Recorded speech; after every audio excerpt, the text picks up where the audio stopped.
Worried about keeping up with your fave friends all summer? Or posting every perfectly pink sunset you see? Don't sweat the Connect. You can have it made in the shade with 4 lines of unlimited data for $100 a month. Scroll the staycation pics, find your new go-to takeout spot, or catch some rays on video chat. Whatever you and the crew are into, all the data makes it all that much better. Smile. You're on Cricket. Cricket Core acquired on 4 lines. Data speed limited to 3 megabits per second. Cricket may slow data speeds when the network is busy. Additional fees, usage, and restrictions apply. लीजिए सुनिए प्रेमचंद की लिखी कहानी खुदाई फौजदार। वाचन समीर गोस्वामी का है।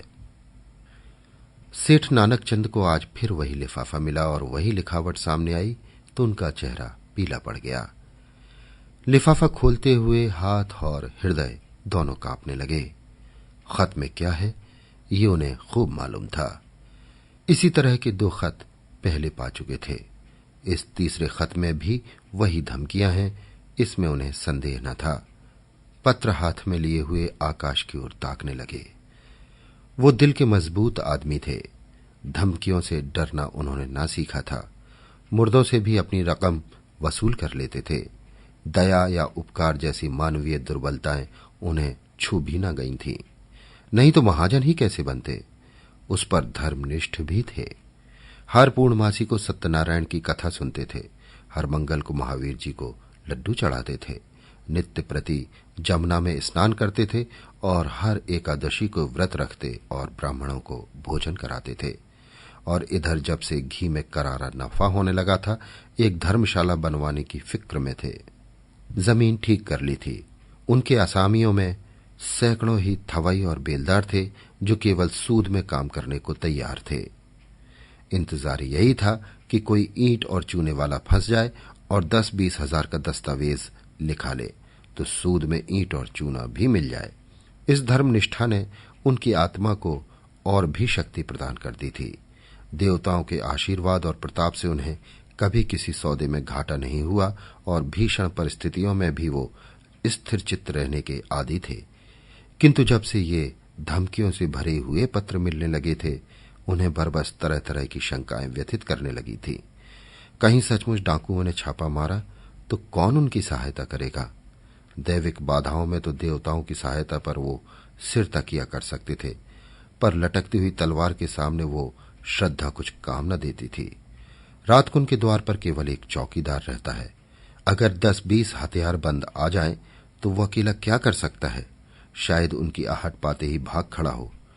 पड़ोसियों में ऐसा कोई नजर न आता था जो इस संकट में काम आए। यद्यपि सभी उनके आसामी थे, यह रह चुके थे, लेकिन ये एहसान फरामोशों का संप्रदाय है। जिस पत्तल में खाता है उसी में छेद करता है। जिसके द्वार पर अवसर पड़ने पर नाक रगड़ता है उसी का दुश्मन हो जाता है। इनसे कोई आशा नहीं। हाँ, किवाड़े सुदृढ़ हैं, उन्हें तोड़ना आसान नहीं। फिर अंदर का दरवाजा भी तो है। 100 आदमी लग जाएं तो हिलाए न हिले। और किसी ओर से हमले का खटका नहीं। इतनी ऊंची सपाट दीवार पर कोई क्या चढ़ेगा। फिर उनके पास राइफलें भी तो हैं। एक राइफल से वो दर्जनों आदमियों को भून कर रख देंगे। मगर इतने प्रतिबंधों के होते हुए भी उनके मन में एक हुक सी समाई रहती थी। कौन जाने चौकीदार भी उनसे मिल गया हो, खिदमतगार भी आस्तीन के सांप हो गए हों। इसलिए वो अब बहुधा अंदर ही रहते थे और जब तक मिलने वालों का पता ठिकाना न पूछ लें उनसे मिलते न थे। फिर भी 2-4 घंटे तो चौपाल में बैठने ही पड़ते थे, नहीं तो सारा कारोबार मिट्टी में न मिल जाता। जितनी देर बाहर रहते थे उनके प्राण जैसे सूली पर टंगे रहते थे। इधर उनके मिजाज में कुछ तब्दीली हो गई थी। इतने विनम्र और मिष्टभाषी कभी न थे। गालियां तो क्या, किसी से तू तकार भी न करते। सूद की दर भी कुछ घटा दी थी, लेकिन फिर भी चित्त को शांति न मिलती थी। आखिर कई मिनट तक दिल को मजबूत करने के बाद उन्होंने पत्र खोला और जैसे गोली लग गई। सिर में चक्कर आ गया और सारी चीजें नाचती हुई मालूम हुई। सांस फूलने लगी, आंखें फैल गईं। लिखा था, तुमने हमारे दोनों पत्रों पर कुछ ध्यान न दिया। शायद तुम समझते होगे कि पुलिस तुम्हारी रक्षा करेगी, लेकिन ये तुम्हारा भ्रम है। पुलिस उस वक्त आएगी जब हम अपना काम करके 100 कोस निकल गए होंगे। तुम्हारी अक्ल पर पत्थर पड़ गया है, इसमें हमारा दोष नहीं। हम तुमसे 25,000 रुपये मांगते हैं। इतने रुपए दे देना तुम्हारे लिए कुछ भी मुश्किल नहीं।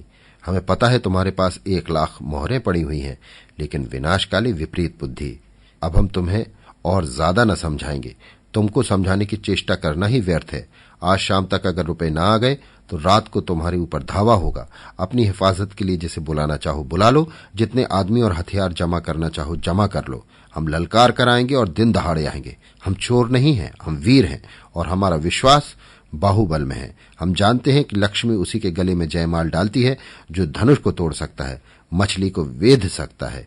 यदि सेठ जी ने तुरंत बही खाते बंद कर दिए और रोकड़ संभालकर तिजोरी में रख दिया और सामने का द्वार भीतर से बंद करके मरे हुए से केसर के पास आकर बोले, आज फिर वही खत आया है केसर, अब आज ही आ रहे हैं।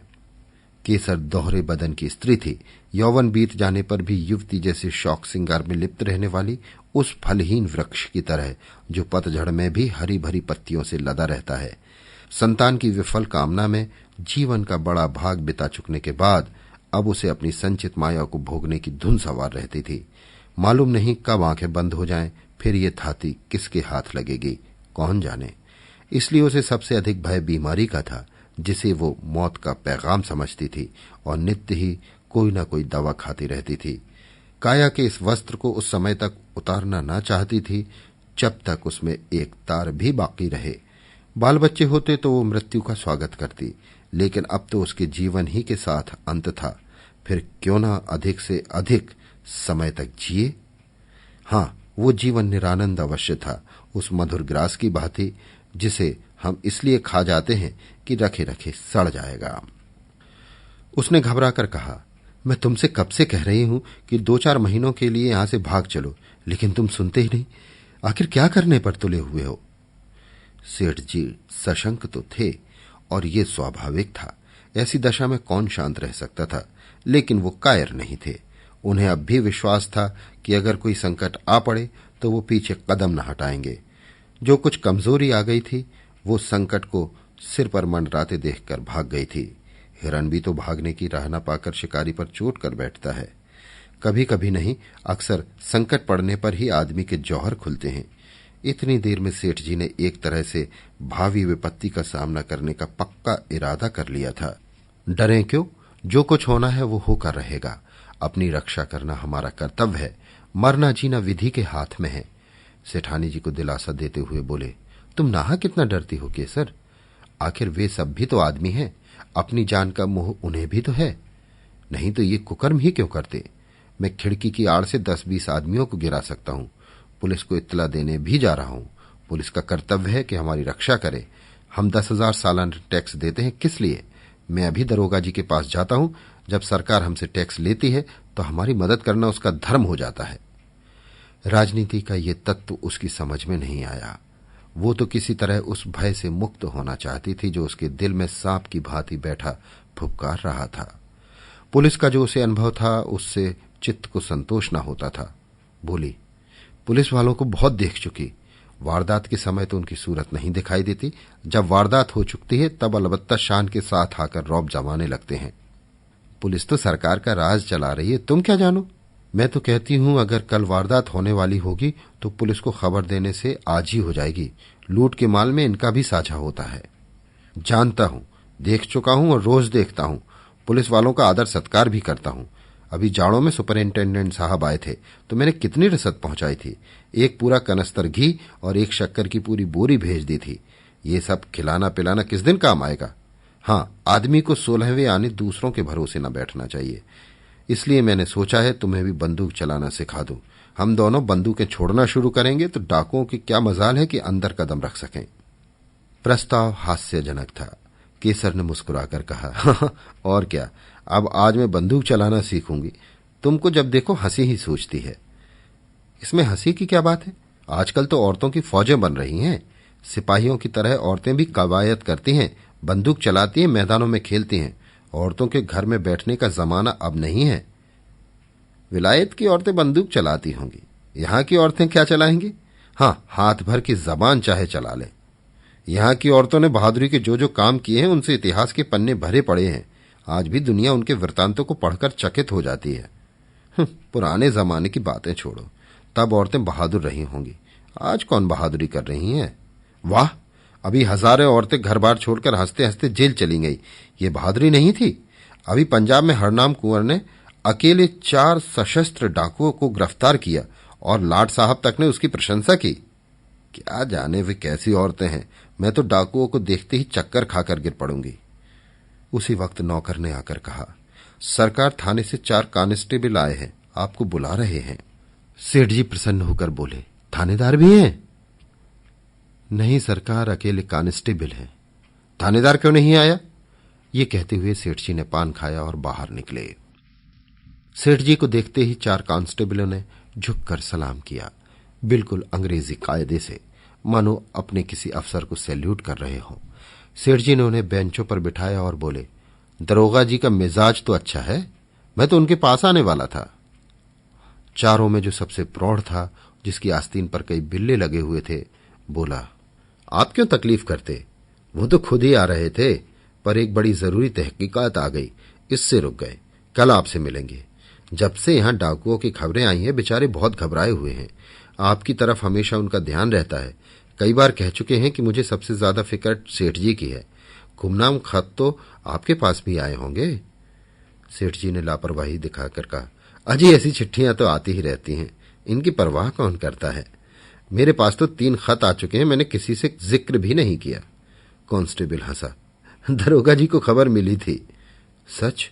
हाँ साहब, रत्ती रत्ती खबर मिलती रहती है। यहां तक मालूम हुआ है कि कल आपके मकान पर उनका धावा होने वाला है। तभी तो आज दरोगा जी ने मुझे आपकी खिदमत में भेजा। मगर वहां कैसे खबर पहुंची? मैंने तो किसी से कहा ही नहीं। कांस्टेबल ने रहस्यमय भाव से कहा, हुजूर ये ना पूछें, इलाके के सबसे बड़े सेठ के पास ऐसे खत आए और पुलिस को खबर ना हो, भला कोई बात है? फिर ऊपर से बराबर ताकीद आती रहती है कि सेठ जी को शिकायत का कोई मौका न दिया जाए। सुपरिंटेंडेंट साहब की खास ताकीद है आपके लिए। और हुजूर, सरकार भी तो आप ही के बूते पर चलती है। सेठ साहूकारों के जान माल की हिफाजत न करें तो रहें कहां? हमारे होते मजाल है कि कोई आपकी तरफ तिरछी आंखों से देख सके। मगर ये कमबख्त इतने दिलेर और तादाद में इतने ज्यादा हैं कि थाने के बाहर उनसे मुकाबला करना मुश्किल है।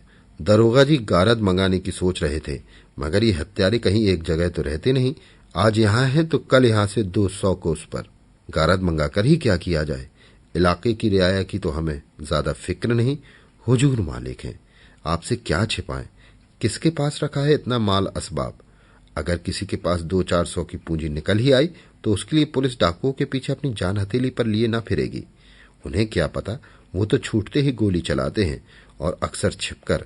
हमारे लिए तो 1000 बंदिशें हैं, कोई बात बिगड़ जाए तो उल्टे अपनी ही जान आफत में फंस जाए। हमें तो ऐसे रास्ते पर चलना है कि सांप मरे और लाठी भी ना टूटे। इसलिए दरोगा जी ने आपसे ये अर्ज करने को कहा है कि आपके पास जोखिम की जो चीजें हों उन्हें लाकर सरकारी खजाने में जमा कर दीजिए। आपको उसकी रसीद दे दी जाएगी। ताला और मुहर भी आप ही की रहेगी। अभी हंगामा ठंडा हो जाए तो मंगवा लीजिएगा।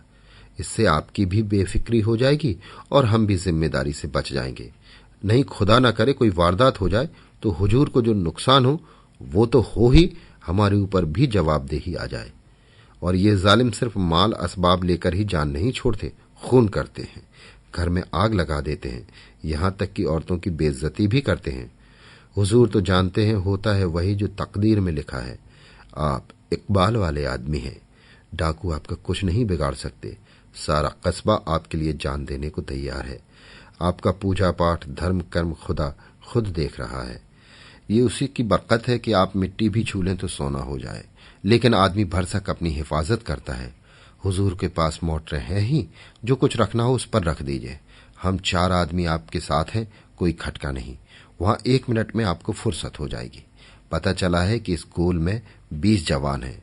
2 तो बैरागी बने हुए हैं, 2 पंजाबियों के भेष में घुसे और अलवान बेचते फिरते हैं। इन दोनों के साथ 2 बहंगी वाले भी हैं। 2 आदमी बलूचियों के भेष में छुरियां और ताले बेचते हैं। कहां तक गिनाऊं हुजूर, हमारे थाने में तो हर एक का हुलिया रखा हुआ है।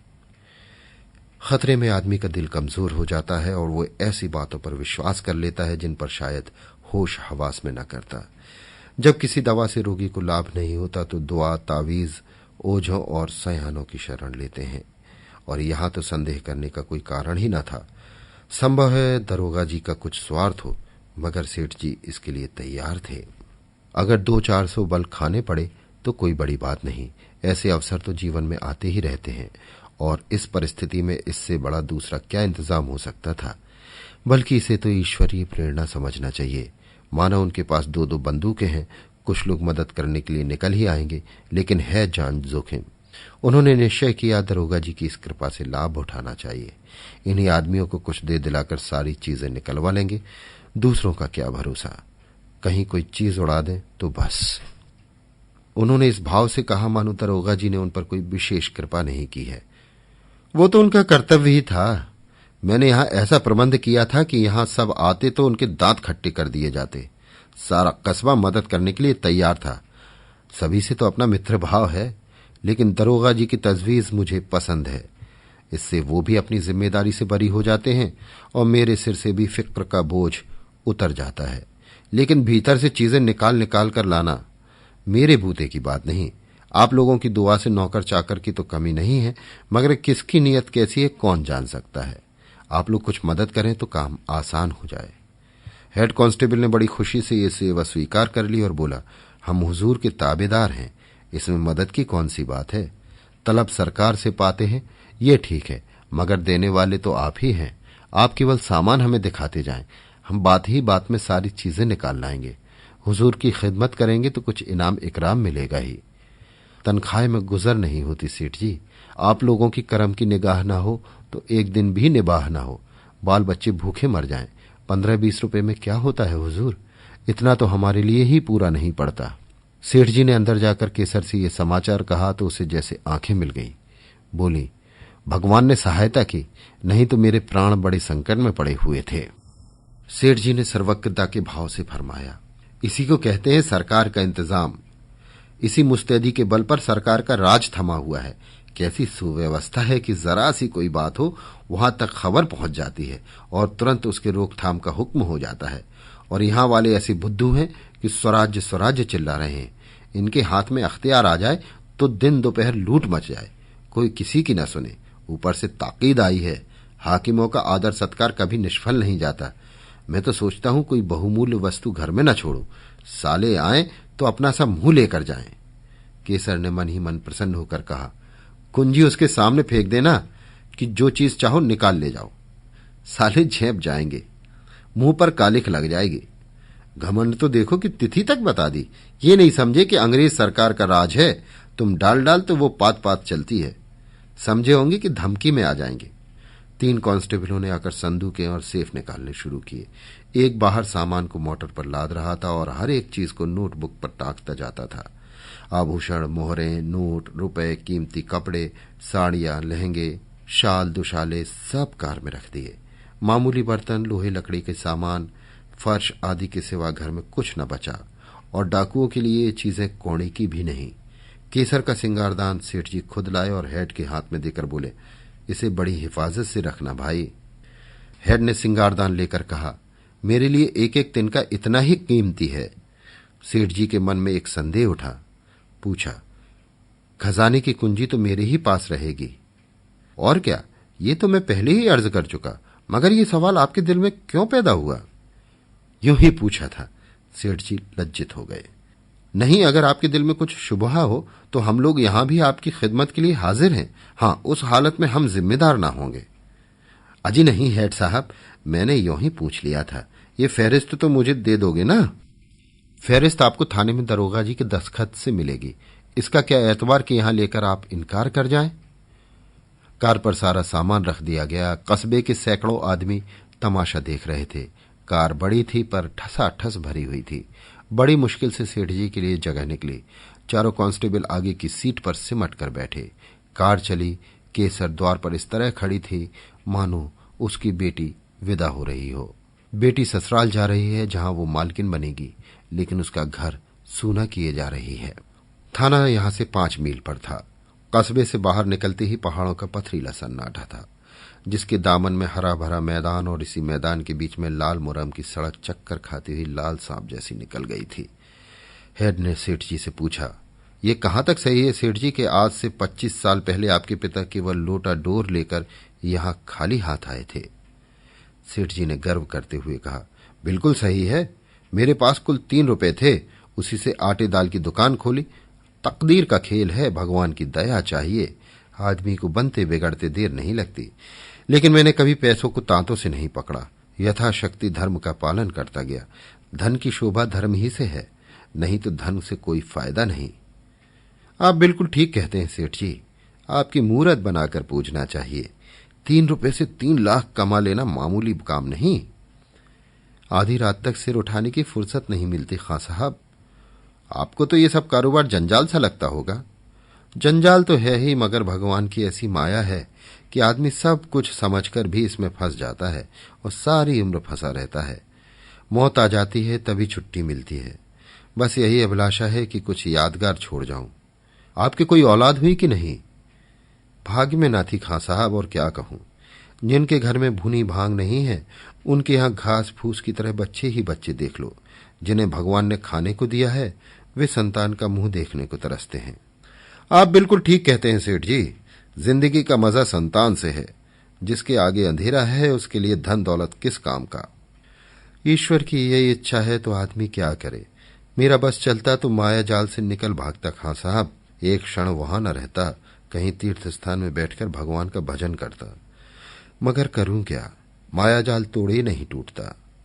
एक बार दिल मजबूत करके तोड़ क्यों नहीं देते।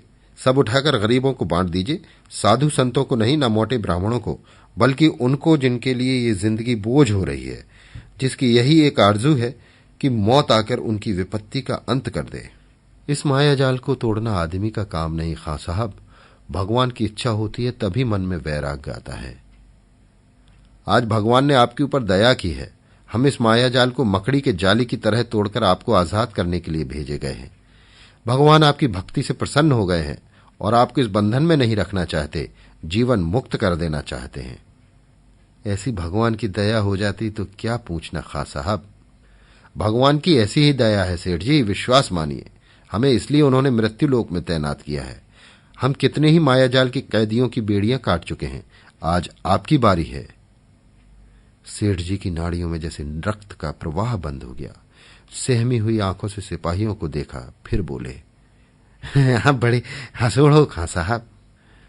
हमारे जीवन का सिद्धांत है कि किसी को कष्ट मत दो, लेकिन ये रुपए वाले कुछ ऐसी औंधी खोपड़ी के लोग हैं जो उनका उद्धार करने आता है उसी के दुश्मन हो जाते हैं।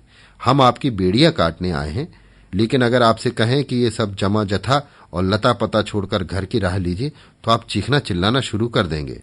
हम लोग वही खुदाई फौजदार हैं जिनके इत्तलाई खत आपके पास पहुंच चुके हैं। सेठ जी मानो आकाश से पाताल में गिरे। सारी ज्ञानेंद्रियों ने जवाब दे दिया और इसी मूर्छा की दशा में वो मोटर कार से नीचे ढकेल दिए गए और गाड़ी चल पड़ी। सेठ जी की चेष्टा जाग पड़ी।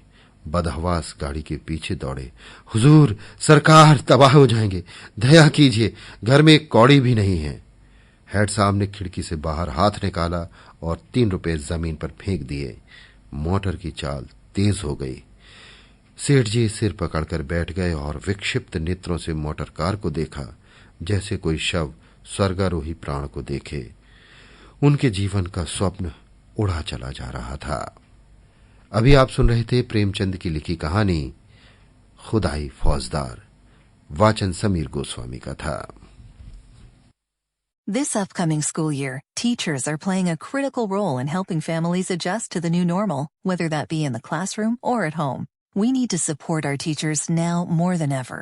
That's why Clorox is donating $1 million to Clear the List Foundation to help supply the resources teachers need to set their students up for success. Clorox is also offering you a chance to win $5,000 for your back-to-school needs, plus $20,000 for your local school to prepare for the year ahead. To enter, visit Clorox.com.